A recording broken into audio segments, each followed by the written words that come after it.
Olá, muito boa noite. Sejam bem-vindos ao Vida Plena. O Vida Plena é um programa que faz parte da Constante TV, a web TV da Igreja Batista Constantinópolis. Eu sou a doutora Valquíria Tupinambá, sou médica e uma das apresentadoras do programa. O objetivo do Vida Plena é levar até você informação de qualidade sobre saúde, bem-estar físico, bem-estar emocional e espiritual. Se você ainda não é inscrito no nosso canal, se inscreva. Não esqueça de curtir, comentar, compartilhar. Se você quiser assistir aos episódios anteriores do Vida Plena, é só você acessar a nossa playlist. Nós estamos, então, no mês de março e é claro que nós não deixaríamos de falar aqui no programa sobre a saúde da mulher. Mas antes de a gente apresentar a nossa convidada e entrar mesmo no assunto, eu quero compartilhar com vocês a palavra do Senhor. Eu vou compartilhar com vocês o versículo 31, o versículo 10 de Provérbios 31. Mulher virtuosa, quem a achará? O seu valor excede muito o de rubis. E quais seriam então as características dessa mulher virtuosa? O próprio livro de Provérbios vai nos ensinar e nos falar algumas coisas sobre essa mulher virtuosa. Então, o que a gente tem aqui é que uma das características da mulher virtuosa é que ela teme ao Senhor. A mulher que teme ao Senhor será louvada. Está lá em Provérbios 31, 30. A mulher virtuosa, ela é sábia nas suas palavras. Ela fala com sabedoria e a instrução da bondade está na sua língua. Provérbios 31, 26. A mulher virtuosa da Bíblia, ela é diligente e disciplinada. Ela trabalha, ela organiza a sua casa, ela administra bem os seus recursos. Ela tem um cuidado com a sua família. A sua família é beneficiada por causa da sua dedicação e da sua prudência. Essa mulher virtuosa de Provérbios também, ela é generosa. Ela abre a mão ao pobre e estende as mãos ao necessitado. Provérbios 31, 20. E para finalizar, Provérbios 31, 25. Ela reveste-se de força e dignidade.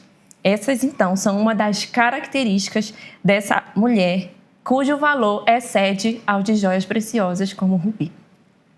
E nós estamos, então, como eu falei, no mês de março.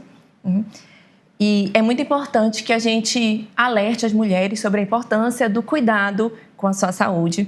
Geralmente a mulher é que cuida da saúde de todo mundo em casa, dos filhos, do marido. E é muito justo que ela também olhe para si e que ela também tenha esse autocuidado. Então, nós estamos hoje aqui com uma convidada muito especial. Nós estamos com a doutora Andréa Machado Ferreira. Muito obrigada, doutora. Obrigada. A Andréa, ela é ginecologista, obstetra, ela é especialista em tumores ginecológicos, em cirurgia videolaparoscópica, mas ela também é uma mulher virtuosa. Ela é esposa do Dr. Tiago, ela é mãe da Sofia, do Pedro e do João, que está aqui. Muito obrigada, Andréa. Obrigada, Valquíria. É uma alegria estar aqui com vocês, poder contribuir com o público, com as mulheres, né? E com seus parceiros também, para estar levando informação de qualidade para os telespectadores. Então, a gente vai conversar, André, um pouquinho sobre cada coisa. Sim. Desde o climatério, a menopausa até os cânceres. São 3 blocos, eu acho que dá tempo de a gente conversar bastante. Então, eu já vou começar te perguntando sobre a questão da menopausa. Tem o climatério, que diferença é essa entre climatério e menopausa? Se tem diferença ou se tudo é a mesma coisa? Só são termos diferentes para falar a mesma coisa ou não? Não. Uma boa pergunta, né? Na verdade, eu vou começar explicando a menopausa. Tá. A menopausa, ela é um diagnóstico retrógrado. Como assim? Eu só posso dizer que uma mulher está na menopausa quando ela já ficou 1 ano sem o período menstrual, sem menstruar, né? Então, realmente são termos diferentes. A menopausa é quando a mulher já efetivamente parou de menstruar, e isso já faz 1 ano, né? E o climatério são todos os sintomas e as alterações que ela tem no organismo dela devido à queda na produção hormonal, tá? Então, o climatério é como se fosse aquela fase pré-menopausa, né? E tem a menopausa, que é quando efetivamente a mulher para de menstruar. E essa fase começa quando? O climatério, ele diferencia, né, de mulher para mulher. A maior parte das mulheres começa a ter esses sintomas a partir dos 45 anos. Porém, já tem mulheres que a partir dos 40 já começam a apresentar, elas começam a apresentar sintomas já de déficit hormonal. E que sintomas seriam esses? Vários. Vários, né? Tem vários, né? Vários. Mas assim, os primeiros, assim, aqueles as principais queixas. As primeiras, assim, dos 45, 44. Assim, 40 a mais, né? É, os 40 a mais. 40 a mais. As mulheres começam a queixar que elas estão com diminuição da libido, falta de disposição, elas têm alteração no humor, alteração no sono, né? Ressecamento vaginal. Então, assim, são tantos sintomas que algumas apresentam todos, outras apresentam alguns só. Então, é muito diversificado, né? Depende de mulher para mulher. Mas, em geral, tem sintomas, às vezes, que ela nem reconhece. Imagina que está relacionada aquilo, né? Ao queda mudança hormonal. do humor. Por exemplo, a mudança de humor, às vezes a paciente acha que está com um estresse, depressão, alguma coisa assim, e na verdade é uma alteração hormonal que ela já está apresentando. Então, com quantos anos a mulher já deve procurar, claro, bem antes, né? Mas estou falando nessa questão de já se preocupar com o climatério. Sim. Com quantos anos? 40? Olha, não, eu digo para as minhas pacientes que assim que elas começarem a apresentar alguma queixa, elas têm que procurar uma ajuda especializada, porque nós temos também mulheres que apresentam menopausa precoce. Que é antes dos 40? Antes dos 40. Antes dos 40? É. Então, assim, provavelmente ela começou a ter sintomas de climatério bem antes, ali a partir dos 35 anos. E né? Nunca pensaria, porque é muito jovem, né? Nem associa. Exatamente. Né? Então, você começou a sentir algum desses sintomas, algum desconforto, né? Alguma falta de disposição, uma diminuição da libido, dor na relação sexual, ressecamento, você já pode procurar ajuda especializada. E aí, tem que fazer exame de sangue. Porque no exame que eu vou ver se esse hormônio está realmente diminuído? No exame de sangue a gente identifica realmente se esses têm alteração hormonal. É através do exame de sangue. Tá. Tem mulher que vai sofrer mais que as outras do climatério. Outras vão passar mais despercebidos, assim, nesse período? Tem mulheres que são muito mais sintomáticas nesse momento pré-menopausa e quando já atingem a menopausa, elas apresentam sintomas muito mais intensos, sendo que outras mulheres nem tanto. Isso tem alguma coisa a ver com a genética ou tem a ver com algum cuidado que eu posso fazer com a minha saúde para chegar bem nessa fase ou não? Tem. Além da genética, você também tem fatores que podem contribuir, te ajudar a ter sintomas mais amenos. O estilo de vida interfere. Né? Então, se você pratica atividade física, se você tem uma alimentação equilibrada, se você tem um sono, procura ter um sono de boa qualidade, né? Repouso, uma vida menos estressante, que é quase difícil hoje em dia, né? Mas se você tem uma boa qualidade de vida, isso contribui para você ter menos sintomas. Mais despercebido no climatério. Ser menos sintomática. Tá. E aqueles sintomas mesmo, assim, que a gente sempre ouve as mulheres falando, daqueles calores, isso aí não tem a ver, isso não é no climatério ainda, os fogachos, isso é coisa da menopausa, como é que é? Pode acontecer, Valquíria, às vezes a mulher no climatério, é porque depende muito da tua sensibilidade ao nível hormonal. Se o teu nível hormonal já começa a decair e você começa a deflagrar sintomas perceptíveis e que te incomodam, pode acontecer os calores, mesmo o paciente não estando na menopausa. Né? Então, o que são esses calores? A baixa na taxa de estrogênio, ele causa alteração vascular que leva a esses calores. Geralmente é um calor que a gente chama tecnicamente de fogacho, né? Mas é um calor que pode ocorrer até subitamente de madrugada. Isso, a gente ouve as mulheres falando, acordo suada, com calor. E geralmente é um calor que sobe, né, para o rosto. E, enfim, isso está relacionado à queda hormonal, principalmente do hormônio estrogênio, mas a baixa de progesterona também contribui para os sintomas do climatério. E a insônia também é um sintoma também da menopausa? Sim, o distúrbio no sono, quando a paciente começa a ter despertares noturnos, começa a ter dificuldade para dormir, que é a insônia em si, ele também pode estar relacionado com alteração hormonal. Tá. E memória também afeta? Sim, afeta. O estrogênio, ele está diretamente ligado à função cerebral, né? Por isso que eles falam até que os pacientes que estão na menopausa, elas têm aquela névoa mental, né? Que é o quê? Que está relacionado à queda do estrogênio e isso interfere no cérebro, na função cerebral. E esse esquecimento é para coisa recente, é para coisa antiga? Sim, que é? geralmente são coisas recentes, né? Que ela esquece onde deixou as coisas, nome. Olha, eu já sou 40 a mais. E ultimamente eu tenho esquecido o nome de pessoas. Você esquece atividades diárias, assim, por exemplo. Eu tinha que pegar alguma coisa, esqueci aquela coisa que... Fui lá fazer aquele negócio, voltei, eu tô... A gente tem que lembrar que, às vezes, essa alteração está relacionada a outros fatores, né? Como, por exemplo, a paciente não dorme bem por outros motivos, né? Que, enfim, pode ser alteração emocional também, que não dá para culpar o climatério por tudo, né? Sim, não dá para colocar tudo nas costas dele. Mas a gente vai tentando...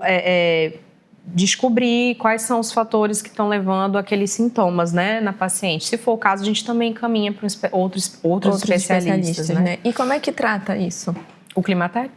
Como é que trata? Não trata? É da natureza? Vai ficar? Como é que faz? Não é normal. Não, é assim, quando a paciente ela apresenta essas queixas e a gente consegue identificar nos exames que tem uma queda hormonal, a gente já começa e faz todos os exames. Enfim, ver que essa paciente é um baixo risco para reposição hormonal, a gente já pode começar a reposição hormonal antes dela chegar na menopausa. Tá. Estrogênio. Não só, depende, né? Depende do que está acontecendo. Isso, às vezes a gente precisa fazer reposição também de progesterona e eventualmente de testosterona, se for o caso. E aí tem várias maneiras de fazer isso. Tomar comprimido, chip, gel, cada caso depende de... Isso, a gente avalia cada caso de cada mulher para ter um tratamento específico. A gente discute as possibilidades de tratamento junto com a paciente. E assim, a gente está vendo mulheres depois dos 40 ainda querendo engravidar, né? Sim. E aí vai dificultar, né? Sim, Fica mais difícil. Na verdade, assim, a gente explica que as mulheres a partir dos 35 anos, elas já começam a ter clinicamente um déficit na sua capacidade reprodutiva. Por isso que muitas vezes eu atendo mulheres 30 a mais, né? Que eu pergunto, você pretende ter filhos? Qual é o seu sonho em relação à maternidade, né? Porque a gente orienta sobre o futuro reprodutivo dela, justamente porque a partir dos 35 anos a gente já tem uma queda nessa capacidade reprodutiva. E aí a gente orienta que se ela pretende ter vários filhos ou não, enfim, para se organizar em relação... Realmente, depois do climatério vai ficar mais difícil. Isso, não é impossível. Não é impossível, né? Mas fica um pouco mais difícil. E a gente tem visto hoje, eu tenho atendido muitas pacientes 30 a mais, 40 a mais grávidas. Eu tenho, mas a gente porque vê as mulheres hoje em dia estão se dedicando mais à vida profissional. Um pouco, né? A maternidade. Exatamente. Algumas precisam de auxílio. Quando a gente vê, né, que elas precisam de suporte reprodutivo, a gente encaminha para o especialista, né? Que é o especialista em reprodução humana. Tá. E qual é, assim, nessa fase? Tem um check-up específico para essa mulher do climatério fazer? Ou normal mesmo? Mama, câncer do colo? Tem mais alguma outra coisa assim que ela deveria se preocupar? Olha, no climatério, depende, geralmente eu divido pela faixa etária. Eu vejo qual é a idade dessa mulher, né? E aí eu vou classificando quais exames ela tem que fazer a partir daquela idade. Mas, no geral, quando ela chega com alguma queixa relacionada a climatério, eu peço exame hormonal. Dependendo da idade também, a gente faz o preventivo, pede ultrassonografia para avaliar como é que está esse útero, né? A parte da pelve. E agora, quando os pacientes são mais velhas, por exemplo, a partir dos 40 anos, eu também oriento fazer um acompanhamento conjunto com o cardiologista, porque tem que fazer a rotina cardiológica. A partir dos 45 anos tem que fazer colonoendoscopia, né, para rastreamento de câncer. A saúde da mulher não é só a mama, não é só a mama, né? E o útero, né? Fazer é a saúde como um todo. Né? No final das contas, o ginecologista ele acaba sendo o clínico da mulher. Da mulher. A gente faz rastreio de câncer de tireoide, né? Também. Então, acaba que eu vejo pela idade da mulher quais são os exames necessários para rastreamento. E a mama, é claro, né? A mama, com certeza. A mama, a partir dos 40 anos, já está indicado fazer mamografia, além do ultrassom. Além do ultrassom. Tá.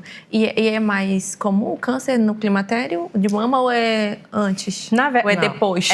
Qual é a faixa etária aí? A incidência maior do câncer de mama, ela está relacionada às mulheres na menopausa, né?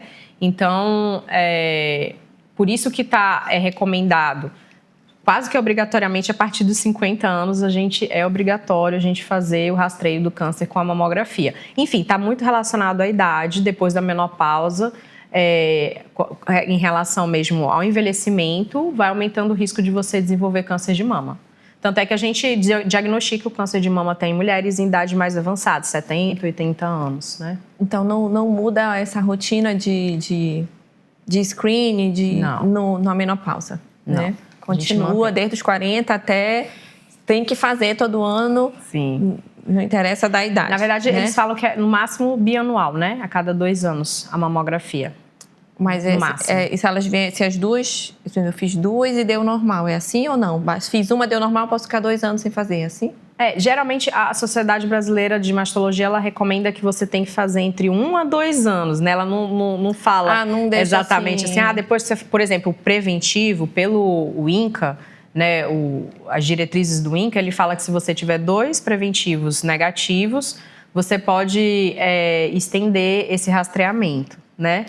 Pode coletar outro preventivo depois de 3 anos, mas a gente sempre individualiza. É importante que mesmo que a gente possa estender, você tem que ir na consulta e tem que ser examinada anualmente. Entendi. Nós estamos aqui no Vida Plena conversando com a doutora Andréa Machado sobre a saúde da mulher. Afinal, nós estamos no mês de março.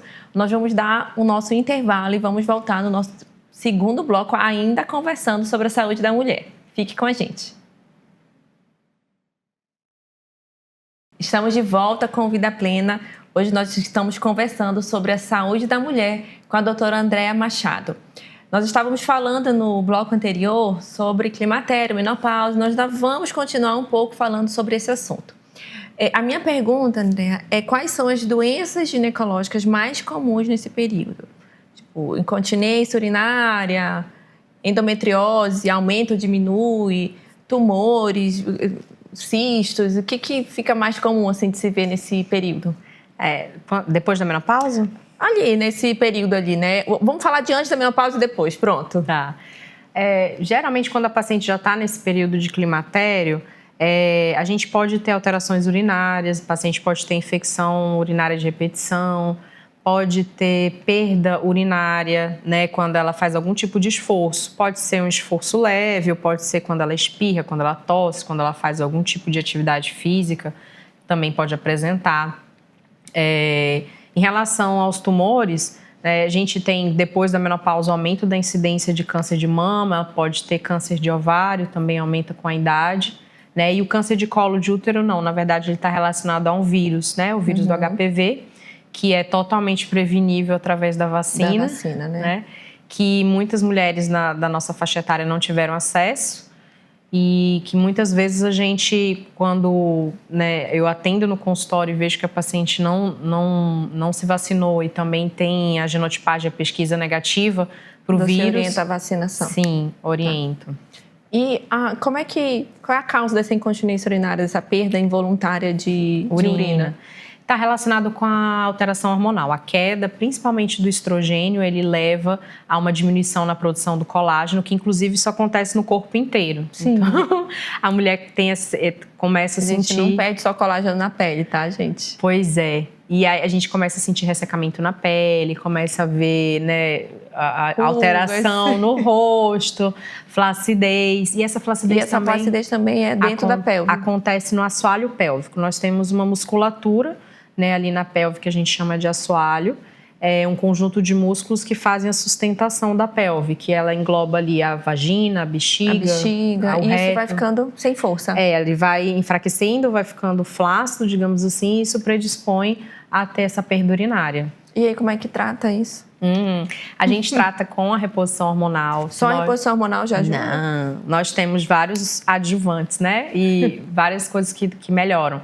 Dentre elas, a fisioterapia pélvica, né? Então, nós trabalhamos em parceria com as fisioterapeutas. Tem fisioterapia para isso? Tem fisioterapia para isso. Só cirurgia, e elas são maravilhosas. Não é só cirurgia, muito pelo contrário. Hoje em dia, a gente indica cirurgia em último caso. Nós temos também o laser íntimo. O laser íntimo, ele também contribui para a melhora daquelas incontinências leves. Do jeito que a gente usa laser na pele para melhorar o colágeno da pele, pode usar laser vaginal. Exatamente. O laser vaginal, ele melhora o estímulo de colágeno, melhora a lubrificação, melhora a questão do ressecamento e melhora também a sustentação e a vascularização do assoalho pélvico. Então, tem várias coisinhas aí que dá pra gente contribuir e ajudar. E endometriose? A endometriose a endometriose é uma doença que ela é estrógeno dependente. É como se ela fosse estimulada, a doença é estimular, um dos fatores, né, de estímulo é a presença de estrogênio. Então, teoricamente, na menopausa, a gente tem um declínio desse hormônio, então a gente não faz tanto diagnóstico de endometriose nas pacientes após a menopausa. Porém, a gente tem que lembrar que as pacientes que já têm o diagnóstico prévio de endometriose, porque geralmente a gente faz esse diagnóstico nas pacientes ali em torno de 20, 30 anos, né? Elas levam a doença até... Mas geralmente a gente consegue ali diagnosticar, quando elas procuram de forma precoce, a gente consegue diagnosticar também antes. Mas muitas delas acham que conviver com dor é normal, né? Que ter cólica intensa é normal, e aí acaba que a gente faz um diagnóstico mais tardio. Mas enfim, essas pacientes que já têm o diagnóstico de endometriose, elas precisam ter um olhar diferenciado quando a gente vai fazer a reposição hormonal. Porque senão pode piorar. Porque pode reestimular os focos de endometriose. Então, isso pode ser uma contraindicação para a mulher não fazer uma reposição hormonal? Não, porque assim, a gente vai avaliar individualmente o risco e o benefício, né? Tem que ser avaliado. Então, se uma paciente tem um caso de endometriose grave, é óbvio que a gente vai discutir. Mas, às vezes, os sintomas atrapalham tanto a qualidade de vida dessa mulher que a gente tem como fazer também terapia de reposição voltada para bloqueio de focos de endometriose. A gente consegue fazer isso. E cirurgia para endometriose tem? Também, nós tem pacientes que a gente indica cirurgia de endometriose, com certeza, para retirada dos focos. Aí eu lembro que você perguntou também quais são as doenças mais comuns, eu falei um pouco do climatério. Agora, em relação à menopausa, a gente tem que lembrar que na menopausa nós temos doenças cardiovasculares, principalmente que acometem as mulheres na menopausa, e questão da osteoporose também, né? Que são as doenças que a gente consegue prevenir, não prevenir, mas assim, retardar, diminuir a sua incidência com a reposição hormonal. Então, a reposição hormonal pode ajudar a mulher a ter menos infarto, porque a doença cardiovascular que você está falando é infarto do coração. Exatamente. Né? E osteoporose. Pode ser AVC também. Então, tem que fazer...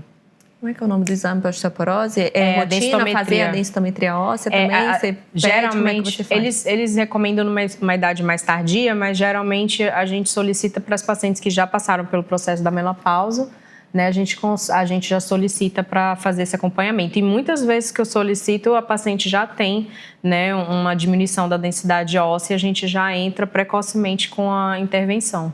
E a reposição hormonal ajuda ela a recuperar um pouco dessa densidade óssea? Ajuda. Sim. Gente, é o que os hormônios fazem com o nosso corpo, né? Hormônios são vida. Então, Andréia, tem muita gente que tem medo de fazer a reposição hormonal, mas a gente está vendo tantos benefícios, né? Proteção cardiovascular, proteção óssea, mas ainda tem mulheres que têm esse receio, que não querem, têm medo. O que você diz para essas mulheres? Que elas não precisam ter medo. Na verdade, esse medo surgiu muito de um artigo que foi publicado há anos atrás, fazendo a correlação da reposição hormonal com o desenvolvimento de câncer de mama, né? Só que depois dessa publicação Vários outros estudos perceberam o viés, o tipo de hormônio que foi utilizado. Que tinham, erros na pesquisa. Erros na né? pesquisa, a população que foi estudada, enfim. Então, vários artigos debateram, inclusive ano passado o FDA lançou uma nota, né? O FDA é tipo da Federação a Anvisa Americana dos Estados Unidos, Isso. né? Publicou uma nota se retratando com esse público, com o público feminino. É porque gera um medo, né? Insegurança. Sim. E aí... Exatamente. Então, deixando bem claro que aquele medo, aquela contraindicação em si extrema não era fidedigna, né? Não se confirmou, assim. E aí, hoje em dia, a gente sabe que a reposição hormonal, ela tem indicação, a gente tem que fazer de forma segura, não pode ser de forma leviana. Todas as pacientes que eu faço reposição hormonal, eu faço acompanhamento semestral. Tem que fazer e ficar dosando. Esse acompanhamento é dosar o hormônio no sangue, é não isso? Não só dosar. A gente acompanha exatamente a mama, né? E acompanha também o útero, porque quando a gente faz reposição, a gente estimula também o endométrio, que é um tecido de dentro do útero que pode crescer, desenvolver. Isso pode gerar até sangramento na pós-menopausa, desenvolvimento de pólipo ou câncer de endométrio. Então, se uma mulher que está na menopausa, que nem sangra mais, sangrar... É um sinal de alerta. É um sinal de alerta, porque não é para ela sangrar mais, né? É, querida, se qualquer mulher que tiver qualquer tipo de sangramento vaginal após a menopausa, isso é um sinal de alerta, você tem que procurar urgente, né, o seu médico. E quanto tempo dura a reposição hormonal? Por exemplo, se com 45, 46 a mulher já tem alguns sintomas e começou a fazer, ela pode fazer por quanto tempo? Então, a gente não tem essa definição de qual é o limite. Na verdade, a gente faz enquanto a paciente estiver bem, de saúde e estiver se sentindo bem. Óbvio que geralmente os pacientes que chegam lá em 70 a mais, né? Geralmente elas vão... Algumas mantêm, outras já vão se adaptando e vão reduzindo ou finalizando, né? Isso é muito, a gente vai conversando, muito individualizado. A gente conversa com a paciente e vê quais são as necessidades dela. Entendi. Agora vamos falar de um assunto sobre a questão da libido, né? Explica primeiro para as mulheres, né? O que é essa questão da libido, o que é a libido que diminui, que a gente fala, né? Sim. Que isso pode impactar os relacionamentos, os casamentos, né? Impacta muito. A libido, ela está relacionada ao desejo da mulher, né? Então...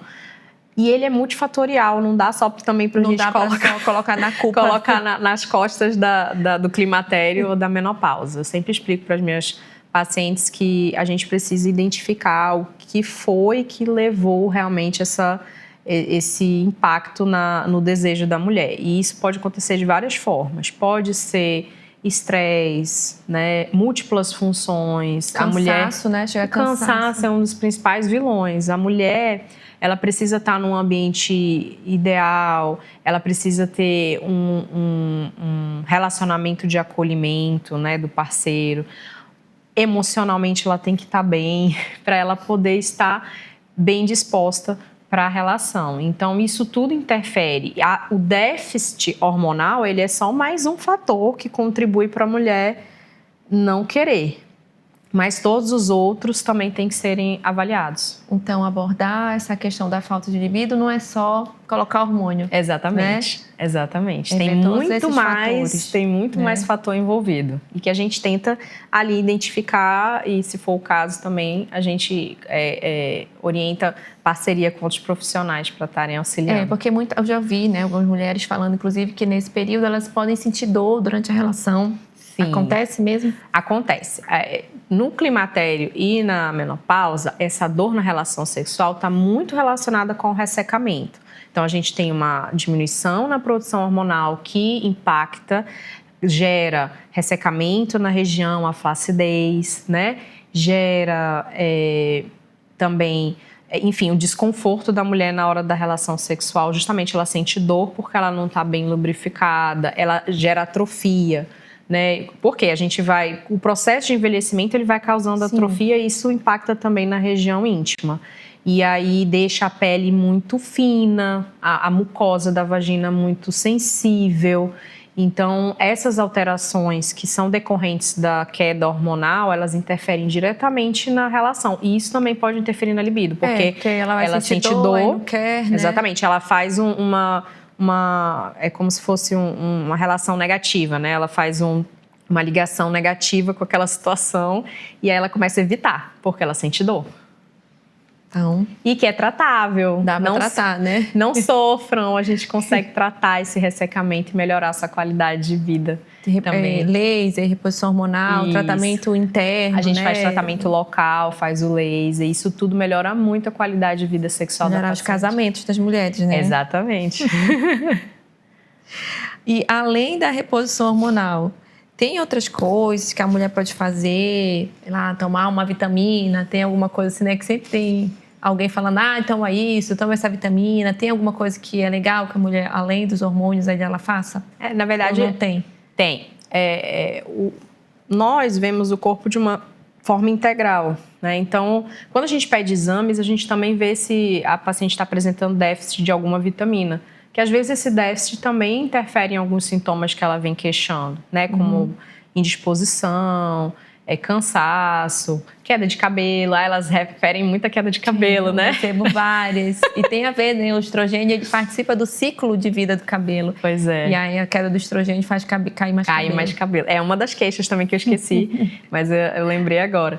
Então, acaba que sim, a gente vê se essa paciente está com algum déficit e é importante, se ela tiver apresentar, a gente fazer essa reposição também. Sim. E a saúde como um todo, né, Valquíria, eu sempre oriento, olha, não adianta a reposição hormonal, não vai fazer milagre. Tudo, não vai fazer milagre, né? Você não vai precisa fazer sua parte. Você né? precisa fazer qual é a sua parte? É cuidar do seu corpo. Cuidar do que você se alimenta, como você dorme, se você faz atividade física.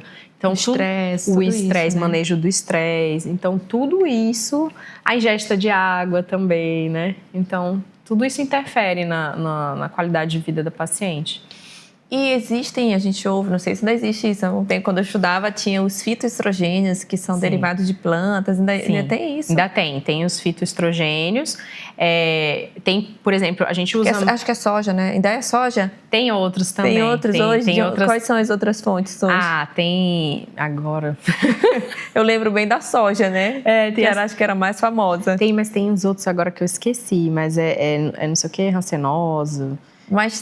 Mas não substitui, é claro, uma hormonioterapia, né? Depende, porque, por exemplo, as minhas pacientes que têm câncer de mama e não podem fazer nenhum tipo de reposição, a gente usa o laser íntimo, né? A gente usa a fitoterapia. E aí ajuda então, bastante. até para quem não pode usar o hormônio, tem possibilidade de melhorar isso, né? Eu estava pensando justamente agora, quem não pode. Aí fica com esse eu esqueci, lembrei. Olha, tem amora também, extrato seco de amora. Amora, verdade. Eu já vi que as frutas vermelhas ajudam ali nos fitoestrogênios, né?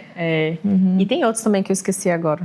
Mas a gente consegue tentar melhorar um pouco com a fitoterapia. Essas pacientes que não têm contraindicação. Que não tem mesmo, não pode, né? E tem paciente também que não, doutora, não quero. Pode mesmo fazer a reposição? Pacientes com histórico de câncer de mama, né? São contraindicados. Histórico pessoal. Eu já tive câncer de mama, não posso usar. Pessoal. E as pacientes que têm familiares primeiro grau, né? Por exemplo, minha irmã teve câncer de mama, minha mãe teve câncer de mama, a gente avalia. Então, primeiro grau, só para falar, mãe e irmã. Porque às vezes assim, minha tia não sei o que teve, não conta. Não conta. Mas o mastologista, ele consegue identificar. Geralmente, quando a paciente está com medo, eu encaminho para o colega mastologista e aí ele identifica se essa paciente tem alto risco ou não. Então tem como fazer...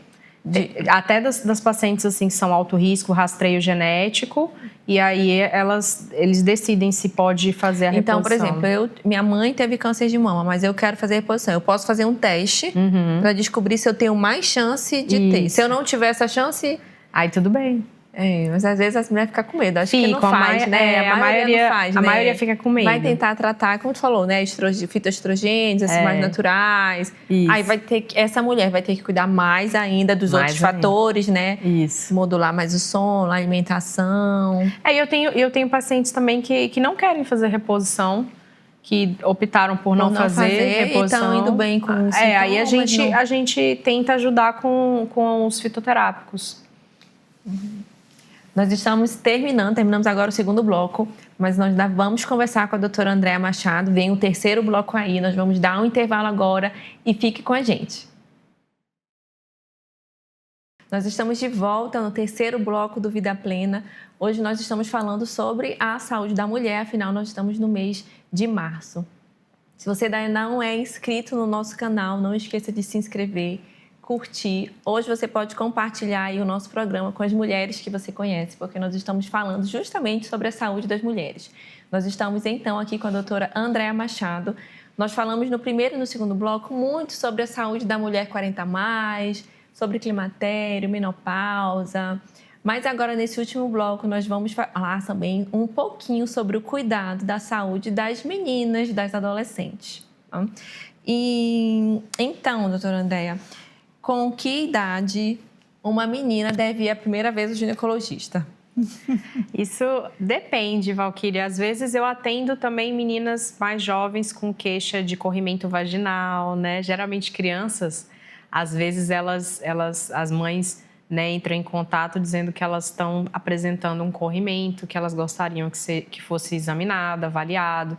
Então, a idade depende da queixa. Entendi. Mas geralmente também, quando a menina menstrua pela primeira vez, é quando a mãe geralmente se preocupa para levar. Isso, elas marcam para. E eu acho muito bacana, porque aí eu consigo conversar com a menina, consigo examinar, ver se está tudo bem, explicar como é que vai acontecer para os próximos anos, né? Como que vai ser o acompanhamento dessa menina. Então eu tiro dúvidas. Então, assim, não tem nenhuma recomendação específica das sociedades de ginecologia, assim, estabelecendo quando uma menina deve ir. Não. Em geral, você percebe isso na primeira menstruação. Geralmente recomendam ali na primeira menstruação para fazer a primeira avaliação ginecológica, mas não é algo obrigatório. E o que é mais importante assim, nessa primeira avaliação? Explicar para ela essa nova rotina, como é que é? Geralmente eu examino a paciente junto com a mãe, né? Quando é uma criança menor de idade, um adolescente, né, menor de idade. Explico como que a questão da irregularidade menstrual, que é muito comum nessa fase. Tipo assim, fica um tempo sem menstruar, ou menstrua demais, como é que é? Vai depender de cada menina, mas a irregularidade ela é muito comum nos primeiros 5 anos que ela começa a menarca, que a gente chama menarca a primeira vez que ela menstrua, né? Então, a partir dali, 5 anos para frente, a gente ainda tem ali uma imaturidade do eixo hipotálamo hipofisário gonadal. Traduzindo, né, é o sistema endócrino que controla tudo isso, né? Controla tudo isso e faz com que a mulher menstrue todo mês, né? Então, a gente ainda tem uma imaturidade nessas adolescentes e isso pode gerar uma irregularidade menstrual. O que não é normal são aquelas irregularidades muito prolongadas. Por exemplo, a menina menstrua 1 mês, aí menstrua só daqui a 6 meses, 8 meses. Às vezes até faz parte da imaturidade, mas nesses casos a gente investiga outras causas. Então, tipo assim, veio esse mês, no outro mês a menstruação não veio, tudo bem. Mas ficar muito tempo... Isso, aí a gente já teria que investigar. É bom investigar. Isso. Tiro dúvida em relação à cólica menstrual também, porque... É isso que eu ia te perguntar. Eu tenho uma percepção de que as meninas sofrem mais com cólica do que uma mulher já adulta. É verdade? Olha, eu posso dizer que sim, porque a dor é subjetiva, né? Então, às vezes, a criança ela tem uma percepção muito maior da dor, né? E que a gente não pode negar.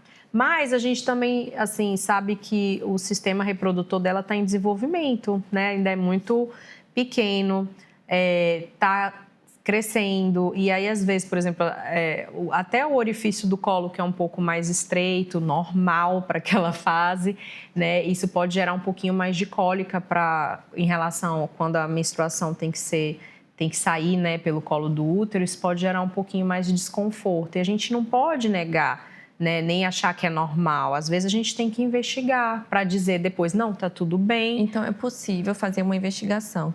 Sim. O que se faz? É um ultrassom? Depende, se essa menina, né, ela é uma menina que ainda não tem vida sexual ativa, A gente consegue fazer o rastreio, por exemplo, ela tem uma cólica muito intensa. Como é que eu vou rastrear a endometriose? A gente pede uma ressonância dessa paciente, né? Nas pacientes que já têm vida sexual ativa, eu também consigo pedir, além da ressonância, um ultrassom transvaginal com preparo intestinal. E é comum ver endometriose nas adolescentes? Nas adolescentes, nem tanto. A gente consegue diagnosticar mais nas pacientes ali acima dos 20 anos. 20 anos. E o que fazer para essas cólicas? Para as mães aí que estão com suas meninas, né, já sofrendo com isso. Em relação à cólica, a gente tem os analgésicos, né, principalmente os anti-inflamatórios, que eles são, se a paciente não tiver nenhuma alergia, a gente pode lançar a mão de usar os anti-inflamatórios para reduzir a dor. A atividade física melhora bastante. Olha aí, meninas. A dor, né? Atividade física melhora tudo, né? Eu digo que todo médico que eu convido, qualquer coisa, ele sempre vai falar que tem atividade física. Porque é importante. Porque é verdade, né? Inclusive, a atividade física, ela é tão importante que ela melhora a questão cardiovascular, a disposição, melhora a produção de testosterona, que também melhora para os pacientes que estão com a libido ruim, né? Com baixa disposição, melhora a questão cognitiva, né? Então, a atividade física não é só um clichê, é realmente importante. E a mama dessas meninas também? A gente examina, né? Não precisa necessariamente fazer um exame, né? Mas o exame físico é importante também na adolescência. Eu vejo algumas adolescentes, algumas mães, que eu sou médica também, eu recebo no consultório, né? Às vezes falando que a adolescente está com ovário policístico. Isso acontece, tem uma confusão entre ovário policístico e síndrome do ovário policístico. E acaba que às vezes a gente vê uma adolescente tão jovem, assim, com 15, 16 anos, já tomando anticoncepcional, às vezes por causa desse ovário. O que acontece mesmo? Porque às vezes eu acho tão novinha para estar tomando, né, já hormônios. Isso é verdade. Tem uma confusão em relação a esses diagnósticos. A gente tem a síndrome do ovário policístico, né, que é uma síndrome com outras características, principalmente relacionadas a também, além da parte ultrassonográfica, alteração ultrassonográfica, a gente tem alteração laboratorial com estímulo androgênio, aumento, né, da testosterona, dos fatores dos hormônios androgênicos e outros também... A acne, né? Da acne junto. Parte clínica. E isso não tem a ver com o fato as adolescentes, elas têm, pelo próprio desenvolvimento do sistema reprodutor e hormonal, elas também predispõem a ter folículos, né, nesse ovário. Então, esses que são que a gente... multifoliculares, digamos assim. A gente vê um ultrassom que fala assim, o ovário da paciente está ali com vários cistinhos, cistos, folículos, na verdade, né? Não são cistos, são os folículos recrutados.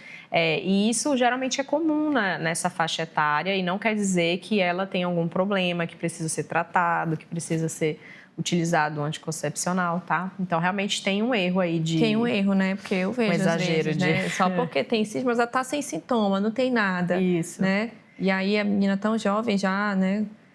Usando hormônios. Isso. Tem que ser... A gente tem que avaliar com bastante cuidado mesmo, cada caso. E é nessa faixa etária que vai acontecer a vacina do HPV. Aí fala um pouquinho, assim, para que é a vacina, né? Porque às vezes as mães ficam com medo. Não, mas minha filha tem 9, tem 14 anos, não tem vida sexual. Vou fazer uma vacina. Vai fazer a vacina, né? A gente tem muito preconceito, né, em relação à vacina do HPV. Mas, gente, a vacina... Olha que bênção, né? É um dos únicos cânceres que a gente consegue prevenir através de vacina. E a gente pretende, né, o governo... erradicar essa doença, né? Quando o câncer do colo do útero, né? O câncer do colo do útero. Para vocês entenderem, o câncer do colo do útero, a grande maioria deles, dos cânceres de colo de útero, é causado pelo vírus do HPV, né? Que você pode evitar de desenvolver a doença tomando a vacina, né? Então, e aí, como é que está o esquema de vacina hoje em dia no Brasil? Né? A gente vacina as crianças que não iniciaram, né, a sua vida sexual. É tão jovem justamente para pegar aquelas que não têm vida sexual. Então, né? a faixa etária contempla de 9 a 14 anos no SUS, né, para fazer a vacina. E é exatamente para ela já estar, essas crianças e adolescentes já ficarem protegidas.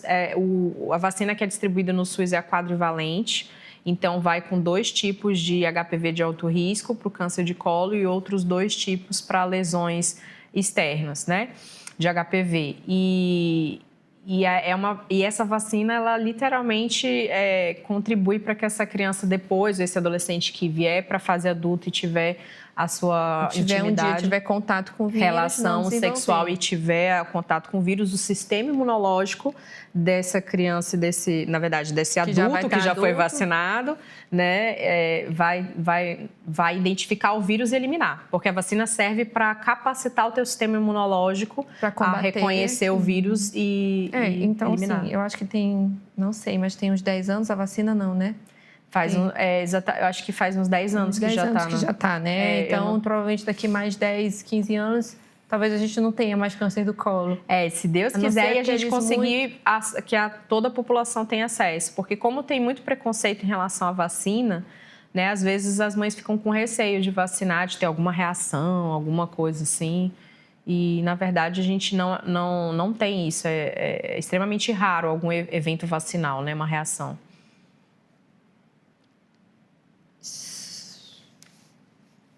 A gente já conversou, estou vendo as perguntas aqui, né? Tudo que eu estou vendo aqui a gente já conversou, câncer de mama e os hormônios.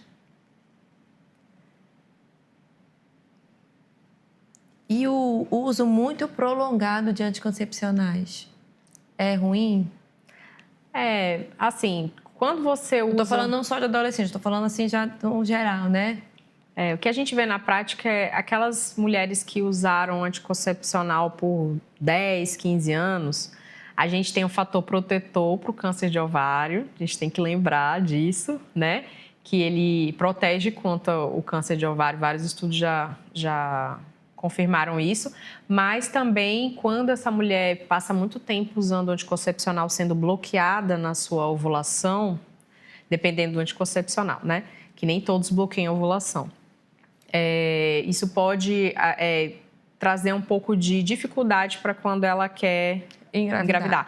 Mas isso não acontece com todo mundo também. Tem mulheres que também usam ali por um longo período, param o método e conseguem engravidar. Vai depender de cada caso. Mas assim, geralmente o uso do anticoncepcional ele tem que ser supervisionado, a gente tem que discutir com a paciente se ela quer manter, se ela quer trocar, se ela está sentindo alguma coisa ou não. Então, é super importante a gente fazer essa reavaliação de forma anual. Certo. Então, nós estamos chegando ao fim das nossas perguntas aqui sobre o cuidado da saúde da mulher, tanto no climatério, menopausa, falamos de todas as idades. Eu espero realmente que vocês tenham aí acompanhado. Se você quiser compartilhar, né, o programa de hoje com várias mulheres, para que a gente desperte essa responsabilidade do autocuidado com o corpo, a nossa responsabilidade em fazer a nossa parte, como a doutora falou, né, de praticar atividade física, se alimentar bem, o sono, né, o nosso corpo... lembrar que o nosso corpo foi feito para o descanso também, a gente precisa ter aquele momento de relaxamento, de descanso. Esse é o meu desejo e as minhas orientações para todas as mulheres. E eu quero que você dê suas considerações finais também, Andréa, para as mulheres. Primeiro, eu queria agradecer o convite. Queria dizer para as telespectadoras, né, as mulheres maravilhosas aí que estão nos acompanhando, que é muito importante você se cuidar.